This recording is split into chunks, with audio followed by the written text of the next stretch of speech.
दोस्तों axis mutual fund house में सुबह से ही बहुत बड़ा घोटाला चलने की न्यूज़ चल रही है। तो काफ़ी सारे सब्सक्राइबर का मैसेज मेरे पास आ रहा था कि ये एक्चुअल में हुआ क्या है, और अगर आप ऑलरेडी एक्सिस म्यूचुअल फंड के कोई भी फंड में इन्वेस्ट कर रहे हैं तो इस वक्त आपको क्या करना चाहिए, क्या आप लोगों के लिए कंसर्न का मैटर है ये या नहीं है।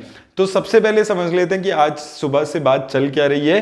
तो एक्सिस म्यूचुअल फंड ने अपने 2 फंड मैनेजर्स को यहां पर हटा दिया है और उनके ऊपर ये यहां पर इन्वेस्टिगेशन भी चल रही है कि शायद वो इनसाइडर ट्रेडिंग, फ्रंट रनिंग में इन्वॉल्व थे। और ये 2 फंड मैनेजर्स की अगर हम बात करते हैं, ये टोटल 7 फंड्स को मैनेज करते हैं। तो सबसे पहले हम समझ लेते हैं कि कौन कौन से फंड्स को ये दोनों मैनेज करते हैं।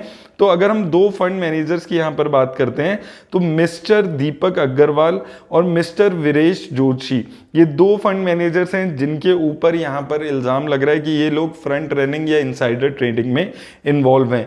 अगर आप बात करें कि ये कौन से फंड्स मैनेज करते हैं तो axis arbitrage, axis banking ETF, axis consumption ETF, axis Nifty ETF, axis quant fund, axis technology ETF और एक्सिस वैल्यू फंड, ये 7 फंड्स हैं जो ये दोनों फंड मैनेजर यहां पर हैंडल करते हैं। और इन दोनों को इन सभी फंड से अभी हटा दिया गया है। अब फ्रंट रनिंग होता क्या है वो मैं आपको बता देता हूं एग्जैक्टली क्या इनके ऊपर इल्जाम लग रहा है। तो बेसिकली फ्रंट रनिंग ये होता है कि अगर इनको पता ही होता है कि ये जो इनके फंड हाउस है ये कौन सी स्टॉक को मेजरली खरीदने वाले हैं, तो ये इंफॉर्मेशन ये ऑलरेडी किसी ट्रेडर को या किसी ब्रोकर को दे देते हैं और वो ट्रेडर्स और ब्रोकर्स ऑलरेडी वो कंपनीज को अपने पोर्टफोलियो में ऐड कर लेते हैं। और तब जब ये म्यूचुअल फंड्स खरीदते हैं तो उस शेयर का प्राइस ऑब्वियसली बढ़ता है और उससे उन ब्रोकर्स को फायदा होता है। एक तो ये तरीका होता है फ्रंट रनिंग का। दूसरा तरीका होता है कि ये खुद ही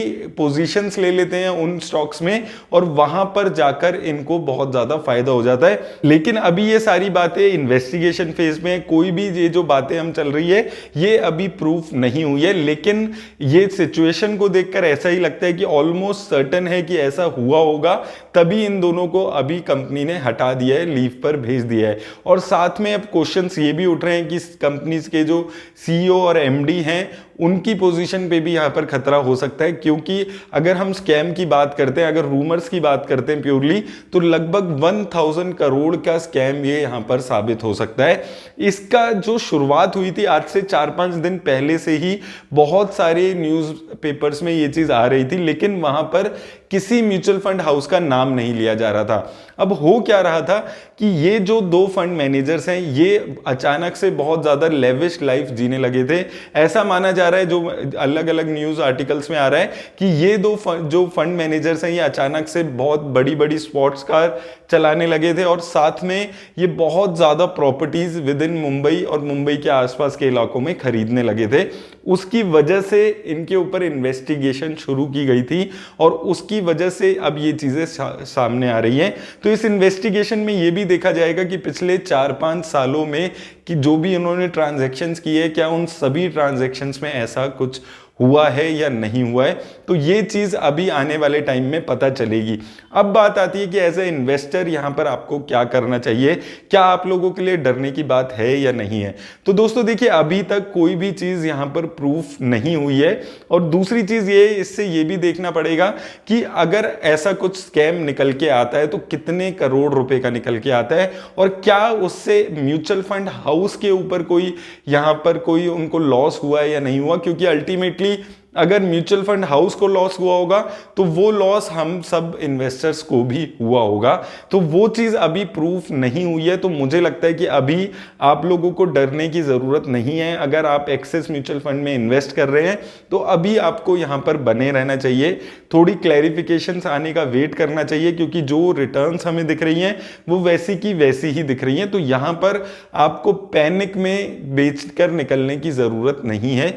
और जो एक्सिस म्यूचुअल फंड के फेमस फंड्स हैं, Axis blue chip, Axis long term, Axis small cap, growth opportunities, इन फंड्स के मैनेजर पे यहां पर कोई असर नहीं आया है।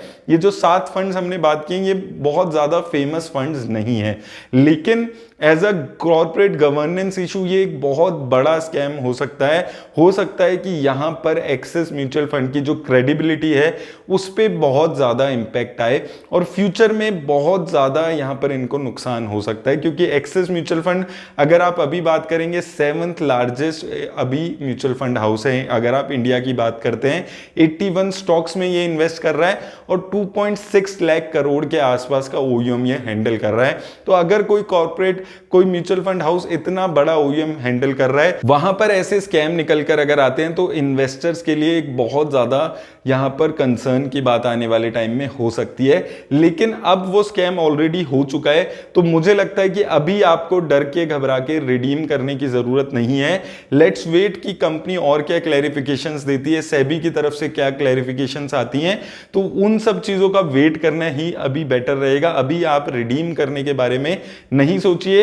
इस इंफॉर्मेशन में आगे आने वाले टाइम में क्या और न्यूज आती है वो मैं आपको अपडेट करता रहूंगा और उसके हिसाब से हम लोग डिसीजन लेंगे कि क्या आपको अभी करना चाहिए। लेकिन एक न्यूज ये जो है ये एक बहुत बड़ा काला धब्बा म्यूचुअल फंड कंपनीज के ऊपर लगा रही है, म्यूचुअल फंड इंडस्ट्री के ऊपर लगा रही है, क्योंकि अगर आप पब्लिक का पैसा हैंडल कर रहे हैं और आप ऐसे स्कैम्स होने दे रहे हैं तो ये एक बहुत बुरी बात है, क्योंकि इन्वेस्टर्स अपनी हार्ड अर्न्ड मनी ऐसे म्यूचुअल फंड्स में लगा रहे हैं और उसके बाद इतनी ज्यादा कॉर्पोरेट गवर्नेंस होने के बाद, सेबी के होने के बावजूद भी ऐसी चीजें हो रही हैं। अब यहां पर देखना पड़ेगा कि एग्जैक्टली कितना पैसा यहां पर स्कैम में जाता है और कितना नुकसान उसमें पर्टिकुलरली रिटेल इन्वेस्टर्स का होता है।